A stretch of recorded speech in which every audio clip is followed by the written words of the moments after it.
kelompok 5 yang akan menjelaskan materi tentang pengaruh sosial budaya terhadap penyakit tidak menular. Sebelumnya, perkenalkan saya Aditya Bima Laksmana dengan BP 7001 dan teman Saya Dinda Aura Madani Ramoro dengan BP 1007. Saya Nesa Fitriani dengan BP 2003. Raisa Aura dengan BP 3047. Dan Fasifa Virus dengan BP 375. Baik, terima kasih semuanya teman-teman. Saksikanlah sebuah presentasi dari kelompok 5. Selamat menonton. Baik, untuk materi pertama akan saya jelaskan yaitu pengertian penyakit tidak menular. Penyakit tidak menular atau PTM adalah penyakit kronis yang tidak disebabkan oleh infeksi mikroorganisme seperti bakteri, virus, atau parasit dan tidak menular dari satu orang ke orang lain. Nah, untuk selanjutnya yaitu contoh penyakit tidak menular. Yang pertama ada hipertensi, yang kedua ada stroke, yang ketiga ada jantung koroner, yang keempat ada gagal ginjal kronis, yang kelima ada diabetes, yang keenam ada PPOK, yang ketujuh ada kanker. Baik teman-teman, pada slide ini saya akan menjelaskan tentang pengertian aspek sosial budaya. Nah, aspek sosial budaya sendiri merupakan segala sesuatu yang diciptakan oleh manusia.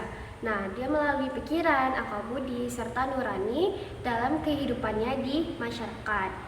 Nah, jadi aspek sosial budaya ini tidak hanya berbentuk benda. Nah, tetapi dia juga bisa mencakup kebiasaan, nilai, dan cara hidup yang sudah melekat di dalam diri manusia. Selanjutnya, di slide ini saya akan membahas tentang aspek sosial yang mempengaruhi status kesehatan.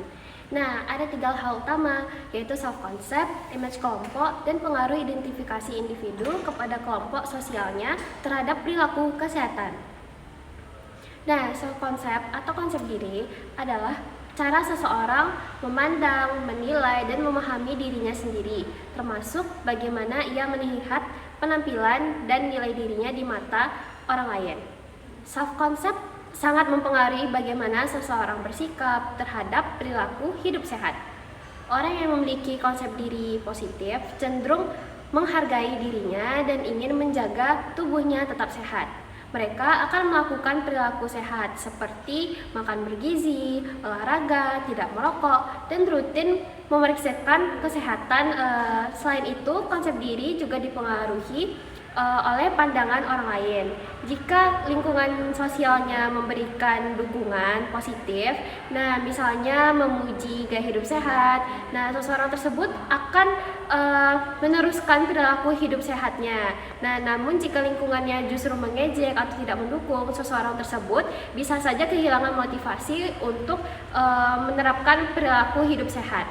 Nah, yang kedua itu ada image kelompok.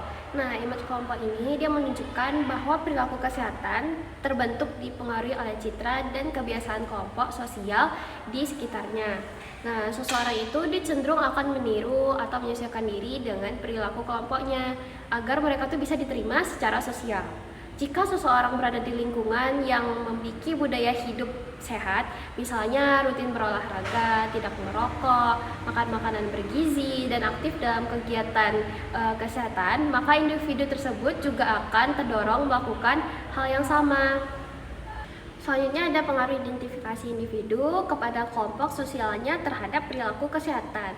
Nah, jadi identifikasi individu terhadap kelompok sosialnya. Nah, maksudnya itu setiap orang itu cenderung akan menyesuaikan diri dengan kelompok tempat dia berinteraksi.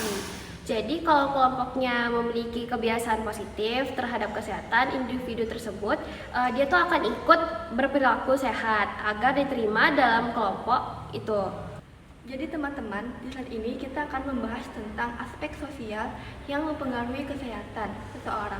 Ada 4 faktor utama yang berpengaruh. Yang pertama itu ada umur. Setiap usia punya risiko penyakit yang beda. Anak kecil lebih gampang terkena infeksi, sedangkan orang yang udah lanjut usia lebih rentan untuk terkena penyakit kronis. Dan yang kedua itu ada jenis kelamin. Laki-laki dan perempuan mempunyai potensi penyakit yang nggak sama. Contohnya, perempuan lebih rentan terkena penyakit kanker payudara, sedangkan laki-laki lebih sering terkena kanker prostat. Dan yang ketiga itu ada pekerjaan. Jenis pekerjaan juga mempengaruhi. Pekerja yang tiap hari ketemu dengan bahan kimia lebih gampang terkena gangguan pernapasan. Makanya SOP kesehatan itu sangat penting untuk dilakukan. Dan yang terakhir, yang keempat, ada sosial ekonomi. Ekonomi yang lebih baik bikin akses kesehatan juga lebih mudah. Sedangkan ekonomi yang rendah biasanya lebih rentan masalah gizi dan juga penyakit tertentu. Jadi, secara keseluruhan, kesehatan seseorang bukan hanya dipengaruhi oleh faktor fisik, tapi juga oleh kondisi sosial di sekelilingnya. Nah, selanjutnya ini ada aspek budaya yang mempengaruhi status perilaku kesehatan. Yang pertama ini ada pengaruh tradisi. Tradisi adalah suatu wujud budaya yang abstrak dinyatakan dalam bentuk kebiasaan, tata kelakuan, dan istiadat. Ada beberapa tradisi di dalam masyarakat yang dapat berpengaruh negatif juga positif. Nah, yang contoh yang negatif itu ada tradisi cincin leher.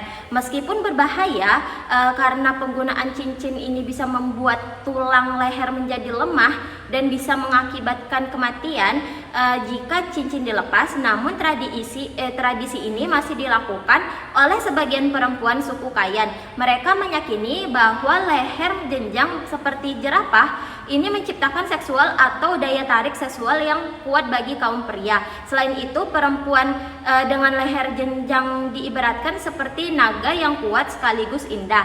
Yang contoh positifnya ini ada tradisi nyirih. Nah, tradisi yang nyirih ini dapat menyehatkan dan menguatkan gigi. Yang kedua ini ada sikap fatalistik. Sikap fatalistik juga mempengaruhi perilaku kesehatan. Contohnya ini beberapa anggota masyarakat di kalangan tertentu atau fanatik menganggap sakit atau mati ini adalah takdir, sehingga masyarakat kurang berusaha untuk segera mencari pertolongan pengobatan bagi anaknya yang sakit. Selanjutnya ini ada yang ketiga ini ada pengaruh nilai yang berlaku di masyarakat berpengaruh terhadap perilaku kesehatan. Contohnya ini masyarakat memandang lebih bergengsi beras putih daripada beras merah. Padahal mereka tahu bahwa vitamin B1 ini lebih tinggi di beras merah daripada beras putih. Nah, selanjutnya ada yang keempat ini sikap etnosentris.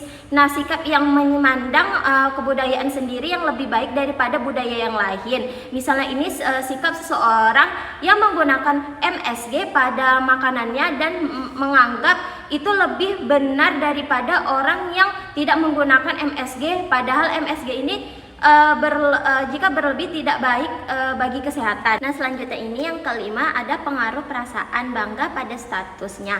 Contohnya ini dalam upaya perbaikan gizi di suatu daerah pedesaan tertentu menolak untuk makan daun singkong walaupun mereka tahu kandungan vitaminnya ini tinggi. Setelah diselidiki ternyata masyarakat beranggapan daun singkong hanya pantas untuk dimakan kambing dan mereka menolak karena status mereka tidak dapat disamakan dengan kambing. Yang keenam ini ada pengaruh norma. Contohnya ini upaya untuk menurunkan angka kematian ibu dan bayi banyak mengalami hambatan karena ada norma yang melarang hubungan antara dokter yang memberikan pelayanan dengan bumil sebagai penggunaan pelayanan. Nah, yang terakhir ini ada pengaruh konsekuensi dari inovasi terhadap perilaku kesehatan. Apabila seorang petugas kesehatan ingin melakukan perubahan perilaku kesehatan masyarakat, maka yang harus dipikirkan ini adalah konsekuensi apa yang akan terjadi jika melakukan perubahan, menganalisis faktor-faktor yang terlibat atau berpengaruh pada perubahan dan berusaha untuk memprediksi tantangan apa yang akan terjadi dengan perubahan tersebut. Nah, selanjutnya saya akan menjelaskan beberapa strategi utama yang digunakan dalam upaya pencegahan dan pengendalian penyakit tidak menular atau PTM. Jadi yang pertama ada advokasi kebijakan. Advokasi kebijakan ini dilakukan untuk mendorong adanya komitmen politik serta dukungan anggaran yang memadai bagi program P2PTM atau program pencegahan dan pengendalian penyakit tidak menular. Selain itu, kebijakan Health All Policy atau HAP yang sangat penting agar setiap sektor, tidak hanya sektor kesehatan saja, tetapi semua sektor ikut berperan dalam mendukung kesehatan masyarakat. Nah, yang kedua ada pelayanan komprehensif. Strategi ini mencakup dua aspek. Yang pertama yaitu promotif dan preventif. Aspek ini dilakukan dengan mensosialisasikan perilaku cerdik, yaitu cek kesehatan secara rutin, enyahkan asap rokok, rajin aktivitas fisik, diet sehat dengan kalori, istirahat yang cukup, dan kelola stres. Nah, aspek yang kedua yaitu kuratif dan rehabilitatif, yaitu penguatan tata laksana kasus PTM agar sesuai dengan standar sehingga penanganan pasien lebih efektif. Strategi yang ketiga yaitu penguatan SDM. Upaya ini bertujuan untuk meningkatkan kualitas sekaligus kuantitas tenaga kesehatan sehingga pelayanan terhadap masyarakat lebih bisa dilakukan secara optimal. Nah, strategi yang terakhir adalah surveillance dan jejaringan. Strategi ini dilakukan dengan memperkuat sistem data, kemudian membangun kemitraan dengan tokoh masyarakat serta lintas sektor agar intervensi pencegahan PTM lebih terkoordinasi dan tepat sasaran. Baik, selanjutnya kita akan membahas mengenai studi kasus. Nah, situasinya yaitu program deteksi dini hipertensi dan diabetes di sebuah desa sepi peminat.